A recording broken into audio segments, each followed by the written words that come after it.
Hi ನಮಸ್ತೆ, welcome to the channel ನಿಷ್ಕಲಾಸ್ ಪ್ರಪಂಚ. ಎಲ್ಲರೂ ಹೇಗಿದ್ದೀರಾ? ತುಂಬಾ ಚೆನ್ನಾಗಿದ್ದೀರಾ ಅಂತ ಅಂದ್ಕೊಂಡಿದ್ದೀನಿ. ನಾನು ಕೂಡ ತುಂಬಾ ಚೆನ್ನಾಗಿದ್ದೀನಿ ಫ್ರೆಂಡ್ಸ್. ಇವತ್ತು ನಾವು ಬಂದಿರೋದು ಬೆಸ್ಟ್ ಅಂದರೆ ಬೆಸ್ಟ್ ಶಾಪಿಂಗ್ ಪ್ಲೇಸ್ ಅಂತಲೇ ಹೇಳ್ಬೋದು. ಸರೋಜಿನಿ ಮಾರ್ಕೆಟಿಗೆ ಬಂದಿದ್ದೀವಿ. ಇದಿರೋದೆಲ್ಲಿ ಅಂತ ಅಂದರೆ ದಿಲ್ಲಿದ ಚೀಪೆಸ್ಟ್ ಮಾರ್ಕೆಟ್ ಅಂತಲೂ ಕೂಡ ಹೇಳ್ತಾರೆ. ನನ್ನ ಪ್ರಕಾರ ಇದು ಆಲ್ ಇಂಡಿಯಾದಲ್ಲೇ ಚೀಪೆಸ್ಟ್ ಮಾರ್ಕೆಟ್ ಅಂತ ನಾನು ಹೇಳ್ತೀನಿ. ಯಾಕಂದರೆ ಇಲ್ಲಿ 80 ರುಪೀಸಿಗೆ 50 ರುಪೀಸಿಗೆಲ್ಲ ನಿಮಗೆ ಜೀನ್ಸ್ ಆಗಿರ್ಬೋದು, ಕಾರ್ಗೋ ಸೆಟ್ ಆಗಿರ್ಬೋದು, ಪ್ರತಿಯೊಂದು ಕೂಡ ಸಿಗ್ತಾಯಿತ್ತು. ಫುಲ್ ವೀಡಿಯೋನ ನೋಡಿ. ಇನ್ನೂ ಯಾರೆಲ್ಲ ನನ್ನ ಚಾನಲ್ನ ಸಬ್ಸ್ಕ್ರೈಬ್ ಮಾಡ್ಕೊಂಡಿಲ್ಲ, ಸಬ್ಸ್ಕ್ರೈಬ್ ಮಾಡಿಕೊಂಡು ವೀಡಿಯೋಸ್ನ ನೋಡಿ ನ್ಯೂ ಯೂಟ್ಯೂಬರ್ಸ್ಗೆ ಸಪೋರ್ಟ್ ಮಾಡಿ ಅಂತ ಕೇಳ್ಕೊತೀನಿ. ನಾವು ಬೆಳಿಗ್ಗೆ ಕುತುಬ್ ಮಿನಾರ್ನ ನೋಡ್ಕೊಂಡ್ಬಿಟ್ಟು ನಾವು ಬಂದಿದ್ದು 10 ಗಂಟೆ ಆಗಿತ್ತು. ಸರೋಜಿನಿ ಮಾರ್ಕೆಟಿಗೆ ಬಂದಾಗ ಆದರೆ ಬ್ರೇಕ್ಫಾಸ್ಟ್ ಮಾಡಿರಲಿಲ್ಲ. ನಮಗೆ ಫಸ್ಟ್ ಮೆಟ್ರೋ ಸ್ಟೇಷನ್ ನಿಯರ್ ಇಂದಾನೆ ನಮಗೆ ಶಾಪ್ಸ್ ಎಲ್ಲ ಕಾಣಿಸ್ತಾ ಇತ್ತು. ಫಸ್ಟ್ ನಾವು ಬ್ರೇಕ್ಫಾಸ್ಟ್ ಮಾಡ್ಕೊಂಡ್ಬಿಡೋಣ, ಅದಾದ್ಮೇಲೆ ಬೇಕಿದ್ರೆ ನಾವು ಶಾಪಿಂಗ್ ಮಾಡಿದ್ರೆ ಐತೆ ಅಂದ್ಬಿಟ್ಟು ನಾವು ಹಾಗೇನೆ ನೋಡ್ಕೊಂಡು ಹೋಗ್ತಾ ಇದೀವಿ. ಆದ್ರೆ ಆಮೇಲೆ ಅನ್ನಿಸ್ತು ನಾವಿಲ್ಲಿ ಯಾವಾಗ ಚೆನ್ನಾಗಿ ಕಾಣಿಸುತ್ತೆ ಅದನ್ನೆಲ್ಲ ತಗೊಂಡ್ಬಿಡ್ಬೇಕು, ಅಲ್ಲಿ ತಗೊಳ್ಳೋಣ ಇಲ್ಲಿ ತಗೊಳ್ಳೋಣ ಅನ್ನೋದೆಲ್ಲ ತುಂಬಾನೇ ವೇಸ್ಟ್ ಅಂತ ನನಗೆ ಅನ್ನಿಸ್ತಾ ಇತ್ತು.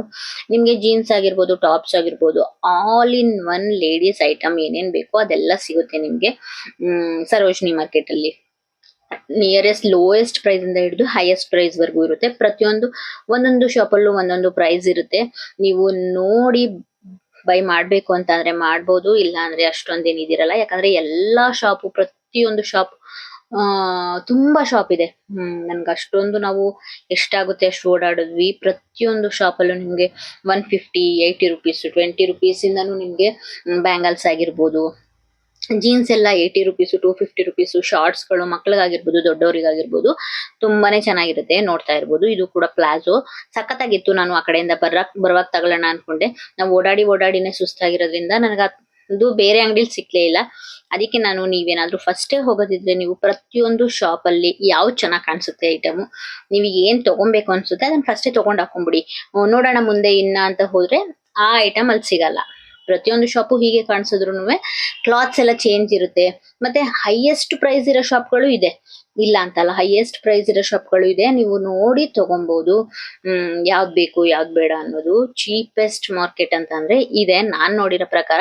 ನಾನ್ ತುಂಬಾ ಚಿಕ್ಕಪೇಟೆ ನೋಡಿದೀನಿ, ಬೆಂಗಳೂರಲ್ಲಿ ಮತ್ತೆ ಮಲ್ಲೇಶ್ವರಂ ಎಲ್ಲ ನೋಡಿದೀನಿ. ಅಲ್ಲೂ ಕೂಡ ಸ್ಟ್ರೀಟ್ ಶಾಪಿಂಗ್ ಎಲ್ಲ ಮಾಡಿದೀನಿ. ಆದ್ರೆ ಬೆಸ್ಟ್ ಚೀಪೆಸ್ಟ್ ಮಾರ್ಕೆಟ್ ಅಂತ ಅಂದ್ರೆ ಇದೇನೆ ಸರೋಜಿನಿ ಮಾರ್ಕೆಟ್. ನಾವ್ ಬಂದಿದ್ರು ಮೆಟ್ರೋದಿಂದ ಬಂದಿದ್ದು ಸರೋಜಿನಿ ಮಾರ್ಕೆಟಿಗೆ ಎಂಟ್ರಿ ಎಲ್ಲಿ ಅಂತ ಕೇಳ್ಕೊಂಡ್ಬಿಟ್ಟು ನಾವು ಹೋಗ್ತಾ ಇದ್ವಿ. ಸ್ವಲ್ಪನೇ ನಿಯರೆಸ್ಟ್ ಇರೋದ್ರಿಂದ ಹೋಗ್ತಾ ನಮಗೆ ಸಿಕ್ತು. ಆದ್ರೆ ಹೋಟೆಲ್ಸ್ ಎಲ್ಲ ಅಷ್ಟು ಬೇಗ ಯಾವ್ದು ಓಪನ್ ಆಗಿರ್ಲಿಲ್ಲ. ಅಲ್ಲೆಲ್ಲೇ ಸ್ಟ್ರೀಟ್ ಫುಡ್ ತಿನ್ನೋಣ ಅಂತ ನಾವು ಅಲ್ಲೇನೆ ಕುತ್ಕೊಂಡ್ಬಿಟ್ಟು ಫಸ್ಟ್ ಕೇಳಿದ್ವಿ ಅಲ್ಲಿ ಎಲ್ಲಾರು ಹೋಟೆಲ್ ಇದೆಯಾ ಅಂತ. ನಿಯರೆಸ್ಟ್ ಅಲ್ಲೇ ಒಂದು ಹೋಟೆಲ್ ಇತ್ತು, ಆದ್ರೆ ಅದು ಮಧ್ಯಾಹ್ನ ಮಾತ್ರ ಓಪನ್ ಇದ್ದಿದ್ರಿಂದ ಇವಾಗ ನಾವು ಏನಾದ್ರೂ ಇಲ್ಲೇ ಸ್ನಾಕ್ಸ್ ಎಲ್ಲ ತಗೊಂಡ್ರೆ ಆಯ್ತು ಅಂತ ಪಾವ್ ಭಾಜಿ ಆಗಿರ್ಬೋದು ಪ್ರತಿಯೊಂದು ಕೂಡ ತಗೊಂಡಿದ್ರಲ್ಲೇ ತಿನ್ಕೊಂಡ್ವಿ. ಈ ತರ ಶಾಪ್ ಎಲ್ಲ ಎಷ್ಟು ರಶ್ ಇರುತ್ತೆ ಅಂತ ಅಂದ್ರೆ ಫುಲ್ ಯಾರೆಲ್ಲ ಶಾಪಿಂಗ್ ಮಾಡಕ್ ಬಂದಿರ್ತಾರೆ ಅವರೆಲ್ಲ ಫಸ್ಟ್ ಇಲ್ಲಿ ತಿಂದಿನೇ ಹೋಗೋದು ಅನ್ಕೊಂತೀನಿ, ಅಷ್ಟು ರಶ್ ಇತ್ತು. ಅವಾಗ ತಾನೇ ಓಪನ್ ಆಗ್ತಾ ಇರೋದ್ರಿಂದ ನಾವು ಮಾತ್ರ ಫಸ್ಟ್ ಹೋದ್ವಿ. ಅಲ್ಲಿ ಲಸ್ಸಿ ಕೂಡ ಸಿಕ್ತು, ಮ್ಯಾಂಗೋ ಲಸ್ಸಿ ತುಂಬಾನೇ ಚೆನ್ನಾಗಿತ್ತು. ನಿಮ್ಗೆ ಇಲ್ಲಿ ಪ್ರತಿಯೊಂದು ಹ್ಯಾಂಡ್ ಬ್ಯಾಗ್ಸ್ ಕೂಡ ಸಿಗುತ್ತೆ. ಬಾರ್ಗಿಂಗ್ ಮಾಡಿ ತಗೊಂಡ್ರೆ ಬಿಟ್ಕೊಡ್ತಾರೆ. ಅವರ ಸ್ವಲ್ಪ ಪ್ರೈಸಸ್ ಎಲ್ಲ ಜಾಸ್ತಿ ಹೇಳ್ತಾ ಇರ್ತಾರೆ. ಫಸ್ಟ್ ನೀವ್ ಏನೇ ತಗೊಬೇಕು ಅಂತಂದ್ರೆ ಬಾರ್ಗಿಂಗ್ ಮಾಡಿ. ನೋಡ್ತಾ ಇರ್ಬೋದು ಇವಾಗ ಇಯರಿಂಗ್ಸ್ ಅಲ್ಲೆಲ್ಲ ಎಷ್ಟೊಂದು ಕಲೆಕ್ಷನ್ಸ್ ಇದೆ ಅಂತ. ಬ್ರಾಸ್ಲೆಟ್ಸ್ ಆಗಿರ್ಬೋದು, ಇಯರಿಂಗ್ಸ್ ಆಗಿರ್ಬೋದು, ಮೆಟಲ್ ಅಲ್ಲಿ ಆಗಿರ್ಬೋದು, ಸಿಲ್ವರ್ ಅಲ್ಲಿ ಆಗಿರ್ಬೋದು, ಮತ್ತೆ ಗೋಲ್ಡ್ ಫಿನಿಶ್ ಅಲ್ಲಿ ಆಗಿರ್ಬೋದು, ಪ್ರತಿಯೊಂದಲ್ಲೂ ಕೂಡ ನಿಮಗೆ 1000+ ವೆರೈಟೀಸ್ ಸಿಗ್ತಾ ಇತ್ತು. ಅಲ್ಲಿ ಜೀನ್ಸ್ ಅಲ್ಲೂ ಕೂಡ ಅಷ್ಟೇ ವೆರೈಟೀಸ್ ನ ನೀವು ನೋಡ್ಬೋದು. ನಂಗಂತೂ ಮ್ಯಾಂಗೋ ಲಸ್ಸಿ ಅಂತೂ ಆ ಶಾಪ್ ಅಲ್ಲಿ ತುಂಬಾನೇ ಇಷ್ಟ ಆಗಿತ್ತು. ನಾವು ಕೂಡ ತಗೊಂಡ್ಬಿಟ್ಟು ಎಲ್ಲ ಇವಾಗ ಸ್ವಲ್ಪ ಸ್ಟ್ರೆಂತ್ ಎಲ್ಲ ತಗೊಂಡ್ಬಿಟ್ಟು ಶಾಪಿಂಗ್ ಮಾಡೋಣ ಅಂತ ಹೋಗ್ತಾ ಇದೀವಿ. ನಾನು ಸ್ವಲ್ಪನೇ ಆಡ್ ಮಾಡಿದೀನಿ. ಯಾಕಂದ್ರೆ ಶಾಪಿಂಗ್ ಮಾಡೋ ಟೈಮಲ್ಲಿ ನಾನು ನೋಡ್ತಾ ಇರ್ತೀನಲ್ವಾ, ವಿಡಿಯೋ ಮಾಡ್ಕೊಡಕ್ಕೆ ಮಕ್ಳು ಕೂಡ ಅಷ್ಟು ಬರಲ್ಲ. ನಮ್ಮ ಮನೆಯವರು ಕೂಡ ಅಷ್ಟು ಫೋಟೋ ವಿಡಿಯೋಸ್ ಎಲ್ಲ ಅವ್ರು ಇಟ್ಕೊಂಡಾಗೆಲ್ಲ ತುಂಬಾ ಶೇಕ್ ಮಾಡ್ಬಿಡ್ತಾರೆ, ವಿಡಿಯೋಸ್ ಎಲ್ಲ ಮಾಡಕ್ ಬರಲ್ಲ. ನೋಡ್ತಾ ಇರ್ಬೋದು ನಿಮ್ಗೆ ಫ್ರಾಕ್ಸ್ ಎಲ್ಲ ಸಿಗುತ್ತೆ. ದೊಡ್ಡವರಿಗೂ ಕೂಡ ಫ್ರಾಕ್ಸ್ ಇತ್ತು, ಮಕ್ಕಳಿಂದ ಹಿಡಿದು ಪ್ರತಿಯೊಂದು ಕೂಡ. ಬಾಯ್ಸಿಗೆ ಕಡಿಮೆ ಕಲೆಕ್ಷನ್ಸ್, ಆದ್ರೆ ಲೇಡೀಸಿಗೆ ಮಾತ್ರ ಬೆಸ್ಟ್ ಕಲೆಕ್ಷನ್ಸ್ ಕೂಡ ಸಿಗುತ್ತೆ. ಅದ್ರಲ್ಲಿ ಒಂದೊಂದು ಚೆನ್ನಾಗಿಲ್ದೇ ಇರೋದು ಇರುತ್ತೆ. ನಾವು ನೋಡಿ ಯೂಸ್ ಆಗಿಲ್ದೇ ಇರೋದ ಅನ್ನೋದು ನನಗೆ ಒಂದೊಂದ್ಸರಿ ಅನ್ನಿಸ್ತಾ ಇತ್ತು. ಒಂದೊಂದ್ ಶಾಪಿಗೆ ಹೋದಾಗ ಅಯ್ಯೋ ಇದೇನಪ್ಪ ಯೂಸ್ ಆಗಿರೋ ತರ ಇದೆ, ಬೇಡ ಅಂತಾನು ಅನ್ಸಿದ್ದಿದೆ. ಅದ್ರಲ್ಲಿ ನೀವು ನೋಡಿ ತಗೊಬೇಕಾಗುತ್ತೆ. ಯಾವ ಶಾಪಿಗೆ ಹೋದ್ರೆ ಚೆನ್ನಾಗಿರುತ್ತೆ, ನಮ್ಗೆ ನೋಡಿದ್ರೆ ಗೊತ್ತಾಗ್ಬಿಡುತ್ತಲ್ವಾ ಬಟ್ಟೆಗಳನ್ನ. ಆ ತರ ನೋಡಿ ತಗೊಬೇಕು. ಸನ್ ಗ್ಲಾಸ್ ಎಲ್ಲ 200 ಹಾಕಿದ್ರು, ಆದ್ರೆ ಅವರು ನಿಮ್ಗೆ ಬಾರ್ಗೇನ್ ಮಾಡಿದ್ರೆ 50 ರುಪೀಸ್ಗೂ ಕೂಡ ಕೊಡ್ತಾರೆ. ಬೆಲ್ಟ್ ಎಲ್ಲ ಹಾಗೆ ಆಯ್ತು. ನಮ್ಮನೆಯವರಿಗೆ 2,500 ಹೇಳಿದ್ದಾರೆ. ಅದಾದ್ಮೇಲೆ ಅದನ್ನ 150 ಕೊಟ್ಬಿಟ್ಟು ಹೋದ್ರು. ಹಾಗೇನೆ ಜೀನ್ಸ್ ಶಾರ್ಟ್ಸ್ ಗಳಾಗಿರ್ಬೋದು, ಮತ್ತೆ ಮಿಡಿಗಳಾಗಿರ್ಬೋದು, ಪ್ರತಿಯೊಂದು ಕೂಡ ಚೆನ್ನಾಗಿ ಸಿಗುತ್ತೆ. ನೋಡ್ತಾ ಇರ್ಬೋದು, ಇವಾಗ ಬಾಯ್ಸ್ ಕಲೆಕ್ಷನ್ಸ್, ಇದು ಬಾಯ್ಸ್ ಶಾಪ್. ನಿಮಗೆ ಇದೇ ಅಂಗಡಿ ಅಂತ ಇಲ್ಲ, ಪ್ರತಿಯೊಂದು ಅಂಗಡಿ ಕೂಡ ಇಟ್ಟಿರ್ತಾರೆ. ಮತ್ತೆ ಈ ತರ ಸ್ಟ್ರೀಟ್ ಶಾಪಿಂಗ್ ಕೂಡ ಇರುತ್ತೆ ಸರೋಜಿನಿ ಮಾರ್ಕೆಟ್ ಅಂದ್ರೆ.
ಇದಾಗಿತ್ತು ಫ್ರೆಂಡ್ಸ್ ನನ್ನ ಇವತ್ತಿನ ವಿಡಿಯೋ. ನನ್ನ ವಿಡಿಯೋಸ್ ನಿಮಗೆ ಇಷ್ಟ ಆಗ್ತಿದ್ರೆ ಲೈಕ್ ಮಾಡಿ, ಶೇರ್ ಮಾಡಿ, ಸಬ್ಸ್ಕ್ರೈಬ್ ಮಾಡಿ ನನ್ನ ಚಾನಲ್ನ ನಿಷ್ಕಲಸ್ ಪ್ರಪಂಚ ಯೂಟ್ಯೂಬ್ ಚಾನಲ್ನ ಸಪೋರ್ಟ್ ಮಾಡಿ.